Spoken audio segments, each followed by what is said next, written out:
الاستنفار في شمال المملكة، منخفض كريستين كيضرب بقوة، والنتيجة شلل تام في حركة السير وتوقف نهائي للرحلات البحرية بين المغرب وإسبانيا.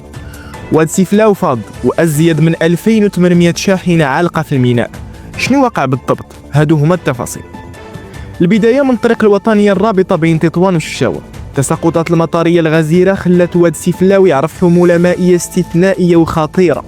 هادشي تسبب في انقطاع تام من حركة السير لأزيد من ساعة ونصف، وحبس المسافرين اللي غاديين لوزان، فاس والحسيمة.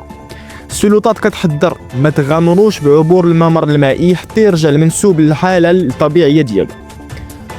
وفي مضيق جبل طارق الوضع أصعب. سلطات ميناء الجزيرة الخضراء أعلنت تعليق الملاحة مع ميناء طنجة بسبب رياح كريستين القوية. ميناء طريفة حابسة هذه 8 أيام، واليوم حتى الجزيرة الخضراء انضمت ليه. الكارثة هي الاكتظاظ. كاين دابا أزيد من 2800 شاحنة واقفة وسط الميناء وعلى جنبات الطريق، ونشاط الحاويات توقف مرة بسبب علو الأمواج. الحيطة والحذر هما الكلمة ديال اليوم.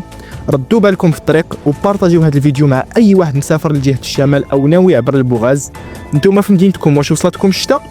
خليو لينا تعليقاتكم، وما تنساوش تشتركوا في أخبار اليوم تي في باش يوصلكم دايما الجديد أول بأول.